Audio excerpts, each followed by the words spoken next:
بٹنے والی ہے عذاب خانے میں جنت لے لو، بٹنے والی ہے عذاب خانے میں جنت لے لو، بٹنے والی ہے عذاب خانے میں جنت لے لو، صرف اشک غم سرور کی بدولت لے لو، بٹنے والی ہے عذاب خانے میں جنت لے لو، صرف اشک غم سرور کی بدولت لے لو، اپنے پیروں پہ کھڑا ہونا اگر چاہتے ہو، اپنے پیروں پہ کھڑا ہونا اگر چاہتے ہو، تھوڑی سی سید سجاد سے ہمت لے لو، سید سجاد سے ہمت لے لو، اپنے پیروں پہ کھڑا ہونا اگر چاہتے ہو، تھوڑی سی سید سجاد سے ہمت لے لو، اور شام والو تمہیں بیمار نظر آتا ہے، شام والو تمہیں بیمار نظر آتا ہے، ارے اتنی ہمت ہے تو آمد سے بیعت لے لو،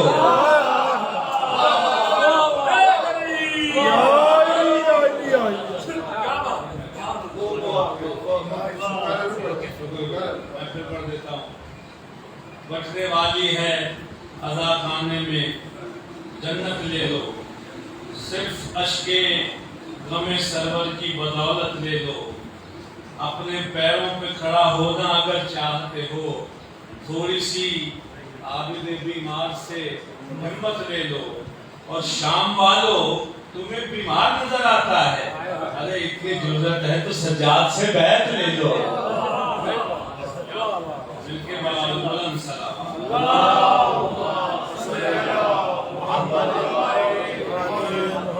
اور ذرا چھلکتی ہوئی سلام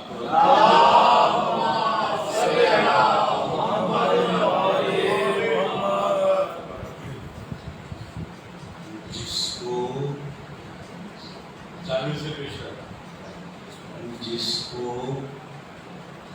غم حسین کی دولت نصیب ہو،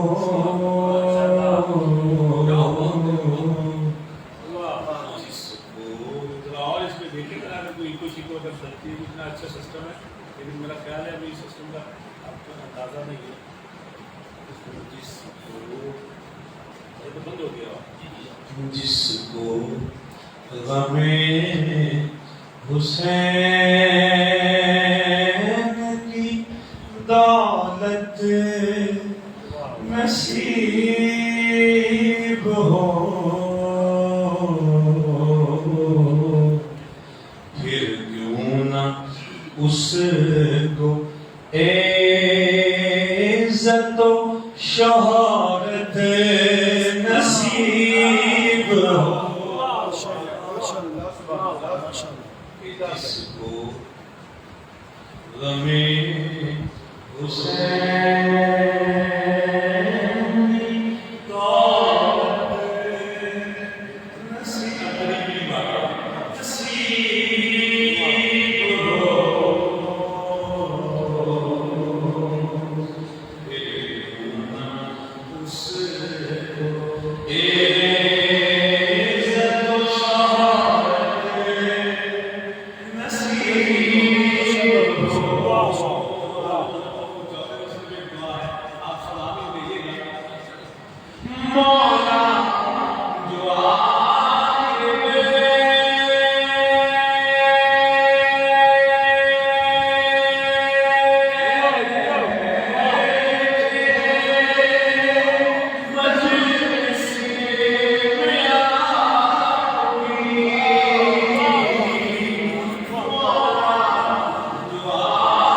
زیارت نصیب ہو نعرہ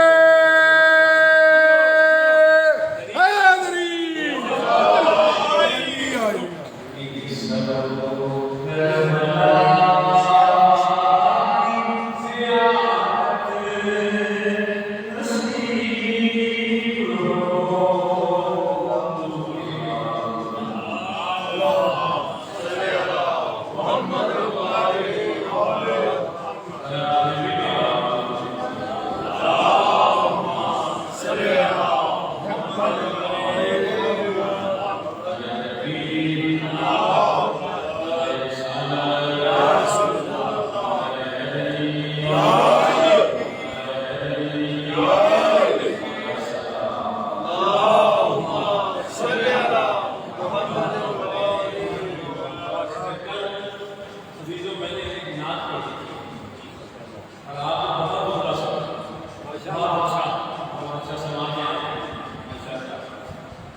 کبھی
کہ پیغمبر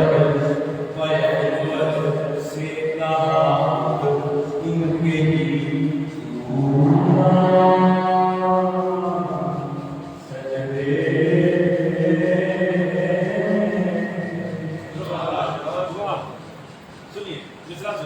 پیغمبر سے کہا خود ان کے ہی دورانی سجدے. سنیے پیغمبر سے کہا خود ان کے ہی دورانی سجدے.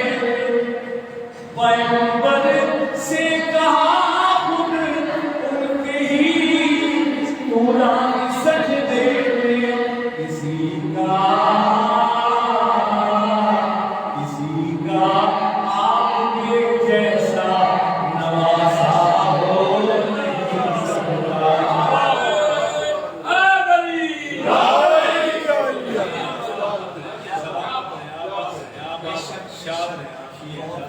ابھی آغاز نہیں کہ میں نعت سے چل رہا ہوں. انشاءاللہ منقبت میں بھی آئیں گے, سلام پہ بھی آئیں گے, وہاں پہ بھی آئیں گے. کسی کا آپ کے جیسا نوازا ہو نہیں سکتا. اہل عقیدت کے لیے دست عرب جوڑ کے وہ ضرور بولے. اہل علم بے شک خاموش رہے, ان کی اپنی مرضی. کہ محمد کے نواسے کی لہب بھی آپ جو رکھ لے. محمد کے نواسے کی لہب کی آپ جو رکھ لے. محمد کے نواسے کی لہب کی آپ جو رکھ لے. قیامت تک کفن اس کا پرانا ہو نہیں سکتا. نعرہ حیدری اللہم صلی علی محمد وعلی محمد. اتنا وقت مجھے دیا نا, اتنے میں تو میرا گلا درد نہیں ہوتا. اتنی دیر بعد 15 منٹ بعد تو میں وہاں ہوتا ہوں. موڈ بنتا ہے سننے کا, کچھ سنانے کا. بہرحال انشاءاللہ کوشش کیا کریں آپ سب جلد شریف لائیں. آپ دوسرے جمہوریت کو بھی کہیں کہ جلد آئیں. تو میرا ہے کہ اگر آئی صاحب نے مجھے یہ ڈیوٹی لگائی ہے تو میں آپ کی زیادہ سے زیادہ خدمت کر سکوں. مزہ تو جب ہی ہے کہ آپ وہ میری ڈیوٹی آپ دیکھیں, دعاؤں سے نوازیں اور کرم دیکھیں بی بی سیدہ سرکار کا. تو ہم مل کر بآواز بلند سلام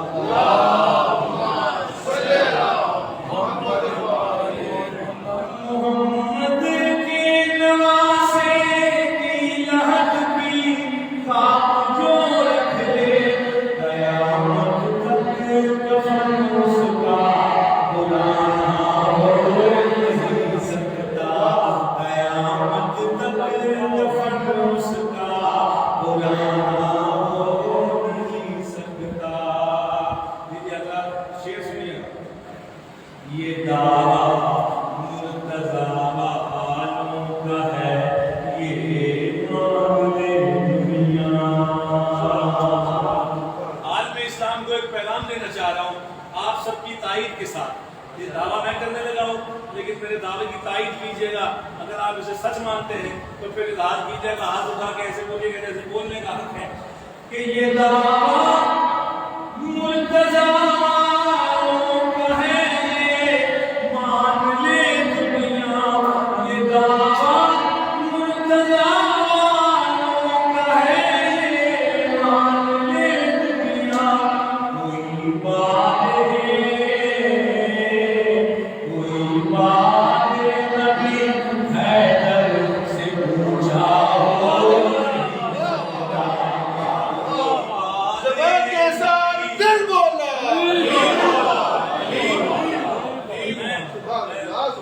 ناظم ممبر سے یہ گزارش کروں گا کہ یہ نعت مکمل کر دیں. باقی کلام پھر میں کل پڑھ دوں گا. کہ آج صرف اتنا مجھے ٹائم دے دیں کہ میں یہ نعت میں نے جو اپنا موضوع شروع کیا ہے یہ مکمل کر دوں. سلوات پڑھیے بابا. محمد وعلی شیر پہ بڑے بڑے بچے میں نے کھڑے کیے. آپ محبت سے بول لیں گے تو میرے لیے بہت ہے. آپ جی سلام سکینہ سے سن رہے ہیں, اس محبت سے سن رہے ہیں. ہاں تو سنیے گا, شعر پیش کر رہا ہوں. کہ غدیر پیغمبر جس کو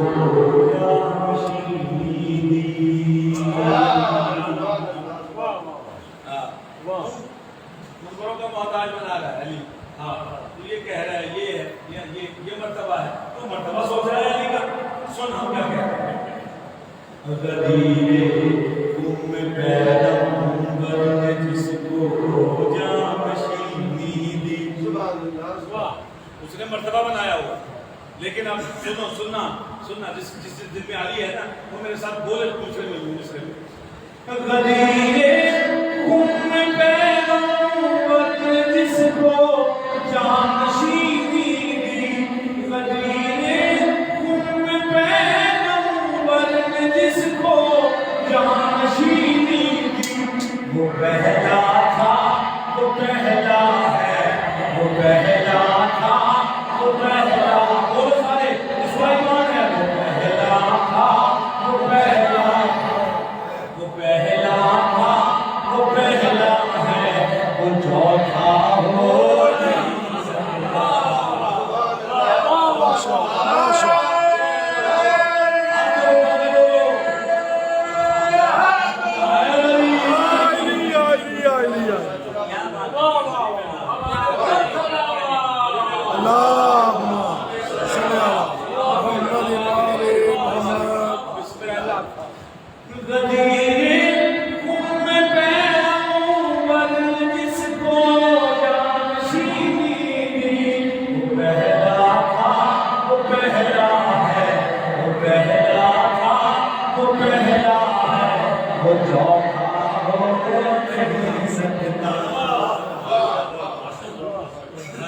جس کا نبی رکھے وہ رسوا ہو نہیں سکتا.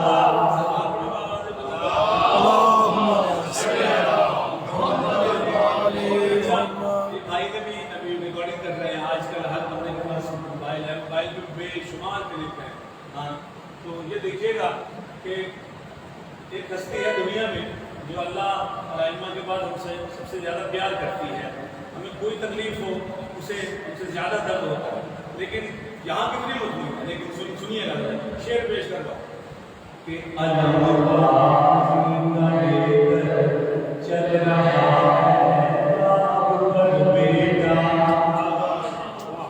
موجود ہے آپ کے پاس. ویسے بھی آپ دیکھتے ہیں, ہاں ماتم, آپ کے ماتم دیکھتے ہیں. چل رہا ہے جو ہمائیے گا, علم غازی کا لے کر چل رہا ہے آپ پر بیٹا, مگر ماں مطمئن ہے کوئی خطرہ ہو نہیں سکتا. ماشاءاللہ ماشاءاللہ ماشاءاللہ. مطمئن ہے کوئی خطرہ ہو نہیں سکتا, مگر ماں مطمئن ہے کوئی خطرہ ہو نہیں سکتا. سب اپنی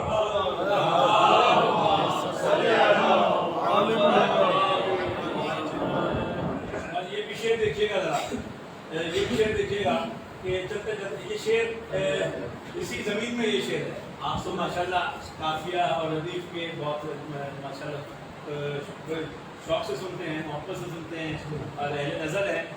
میں شعر پیش کر رہا ہوں اسی زمین میں. ایک دیکھیے آل محمد کی جو محبت ہے نا بھائی صاحب, حاجی فقیر حسین صاحب, یہ آل محمد کی محبت جو ہے یہ صرف شیعوں کے یاد میں نہیں ہے, یہ شیعوں کے حصے میں نہیں آئی, ہاں صرف مسلمانوں کے حصے میں ہی نہیں آئی, بلکہ پورے ہر مذاہب کا جو انسان ہے نا, ہر مذہب کا, اس کے حصے میں آئی. آل محمد کی محبت, حسین کی محبت. اب حسین کے لیے اشعار بہت صرف شیعوں نے ہی نہیں کہے, حسین کے لیے اشعار صرف سنیوں نے, وہابیوں نے, دیوبندیوں نے نہیں کہے, بلکہ دنیا کے ہر مذہب میں رہنے والے لوگوں نے مولا حسین کی شاعری. انہی میں سے ایک نام ہے ماتھر لکھنوی کا. ہندو تھا، ماتھر لکھنوی. لیکن میں تھوڑا سا تعارف اس کا یہ ایسے کروا دوں کہ اس کا ایک شعر ہے کہ ایک تو اس قدر رویا میں سن کر داستان کربلا، میں تو ہندو ہی رہا آنکھیں حسینی ہو گئی.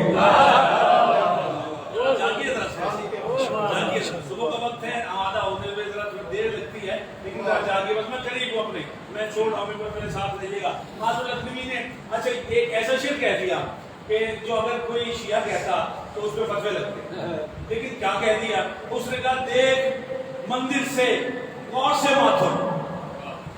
سنیے گا، میں میرے پاس لفظ ہوتے ہیں. ہاں سوروں کا میں تو ہر کا سہارا لیتا ہوں، آپ سب کو معلوم ہے. ایسا ماتھر کہتا ہے، دیکھ مندر سے غور سے ماتھر، سب جماعت میں ہاتھ باندھے ہیں. توجہ کہاں آیا؟ توجہ. دیکھ مندر سے غور سے ماتھر، سب دیکھیے کیا کہہ رہا ہے اور اللہ کس سے کہلوا رہا ہے. دیکھ مندر سے غور سے ماتھر، سب جماعت نے ہاتھ باندھے ہیں. ارے دستے زینب جنہوں نے باندھے تھے ان کے قدرت نے ہاتھ باندھے ہیں.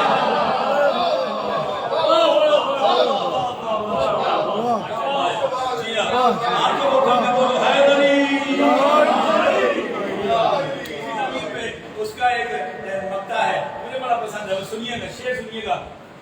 کہتا ہے کہ علی کے ماں سوائے انسان کوئی بھی ہوئے ماتھر.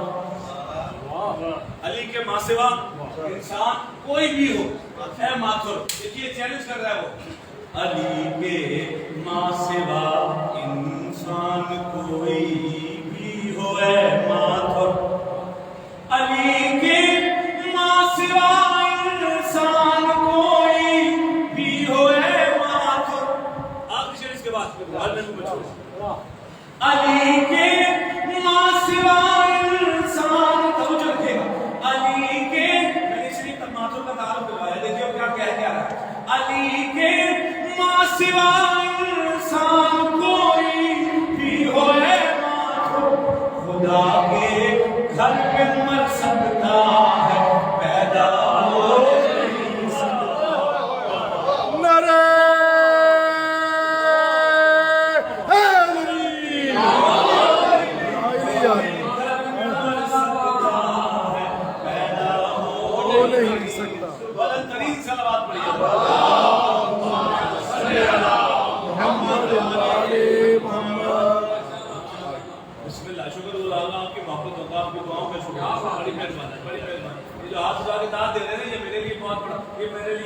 پیٹرول ہے، یہ طاقت ہے، یہ میرے لیے بجلی ہے. یہ اللہ آپ کو سلامت رکھے، شاد و آباد رکھے. جی ہاں، ایک دفعہ مل کر جتنے مومنین کی آتے شریف فرمان سب کی شیخ و سلامتی کے لیے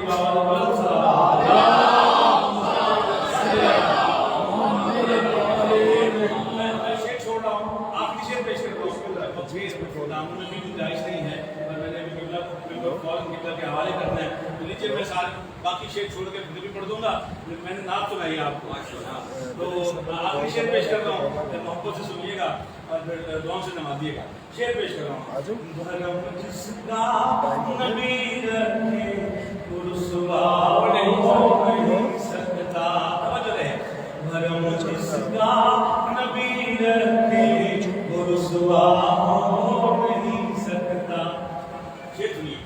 علی کے لال کا ماتم کروں اور جاؤں دوزخ میں. یہ ماتمی ہیں، واجب ہے سب پہ. اپنے مسلم میں میرے ساتھ تھے. ہاں سنیے گا. علی کے لال کا ماتم کروں اور جاؤں دوزخ میں. ایسا سب بھائی اور دیکھیے گا. علی کے لال کا ماتم کروں اور جاؤں دوزخ میں. علی کے لال کا ماتم کروں اور جاؤں دوزخ میں. جناب فاطمہ کو لے دوبارہ ہو نہیں سکتا.